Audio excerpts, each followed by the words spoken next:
free in the moment of seeing, meaning in the very moment of seeing your own nature, in the first and second instant or second afterwards, there is no thought. Thoughts have vanished. And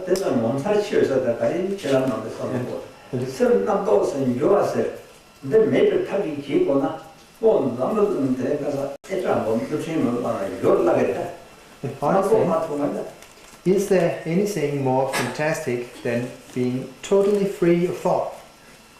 But even though it's just that short, because there's nothing else in this world that can totally bring a halt to thinking. You can blow up nuclear bombs and so forth and use all different techniques, but nothing really stops thoughts. But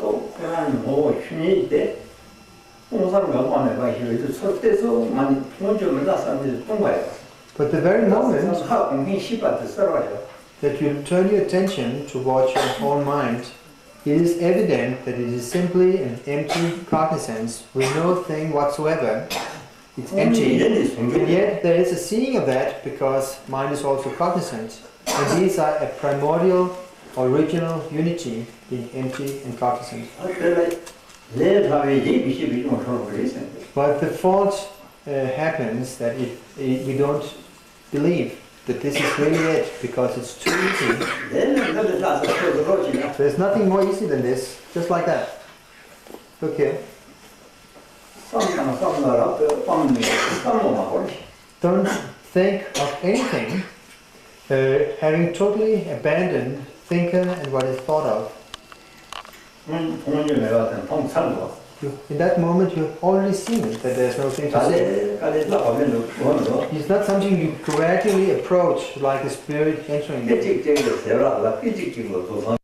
This is what is mentioned by the phrase, in one moment makes a difference. In one moment, complete enlightenment. That moment, like this, is the unmistaken Buddha mind. Don't project outwardly. Don't concentrate inwardly. Don't keep a state in between. Totally give up any mental effort. This is what the old Menaki man called it's utterly or sheer emptiness. You don't need to block your five senses. Not at all. Like this, just remaining like this, everything is vividly experienced. But if you start to investigate and label, you are involved in thoughts. This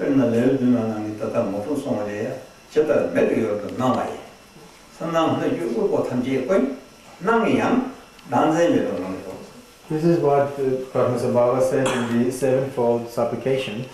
No matter what appears to you in the realm or in the field of your vision before your eyes, the world, the beings, and so forth, even though experienced, just let it be without any fixation. In other words, disown everything. The dissolving of subject and object is the pure form of the deity. Whatever moves or occurs in the realm of your ears or any sound, all resounding, whether pleasant or unpleasant,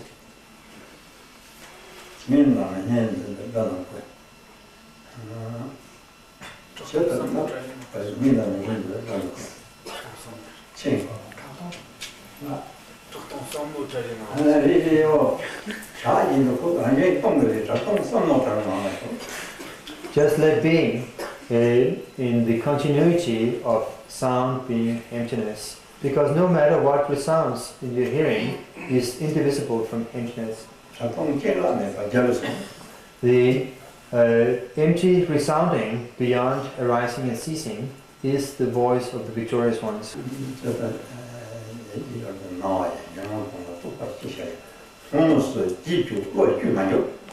Do not get involved in concepts leading or following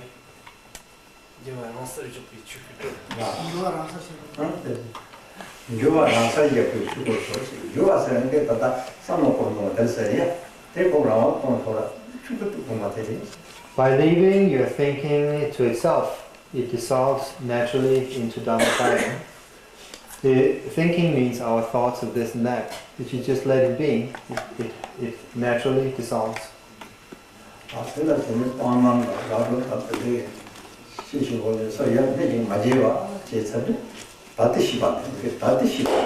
So to your present wakefulness, if you don't do anything to it, accept or reject, hope or fear, then it's enough.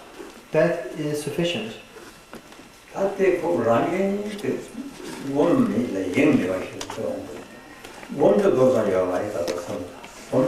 So what you naturally need to train in is to not imagine something by an act of meditating, but also not to be distracted for even a second.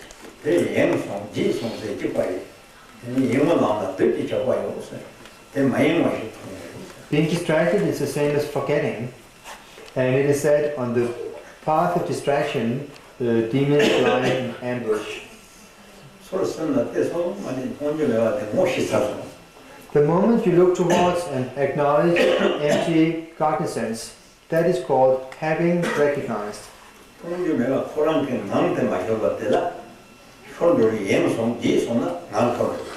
then there is a continuity of empty cognizance, which you don't need to fabricate in any way. Just don't forget it. Once you forget and start to think, then the continuity is lost. The moment you look, the empty cognizance is seen, recognized. And then allow the continuity of this seeing to continue or be sustained, but automatically. Then for an ordinary person, again a thought occurs.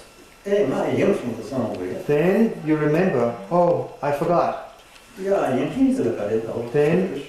again acknowledge or notice who forgot and simply recognize again. And again you arrive back in the state of recognizing your natural face. That doesn't mean sitting and straining, trying not to be distracted. It's like ringing the bell once and the sound continues. It doesn't mean ringing the bell continuously. Once the continuity fades, that means we start forgetting. And we get involved in a thought. Then again we notice, oh, I forgot. I got carried away. And then, all right, then look towards. And again you are back in recognizing. And again there's a natural stability in a continuous state of empty cognizance. We need to train in that short moments many times.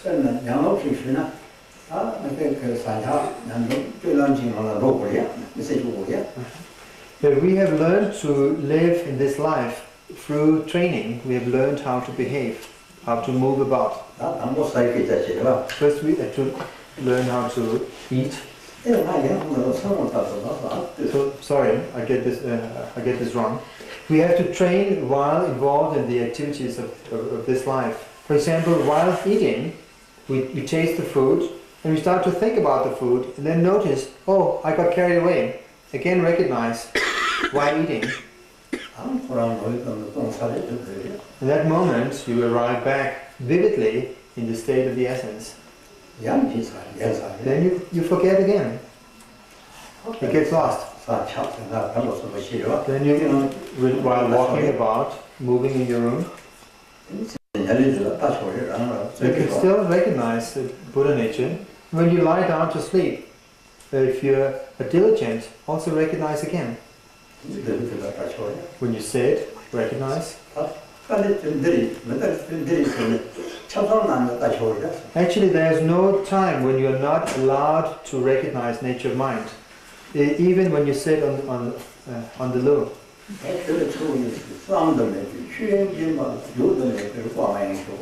It is said like this: in the naked state of the Dhamma Dhatu, which is unimaginable, relax the ineffable state of awareness.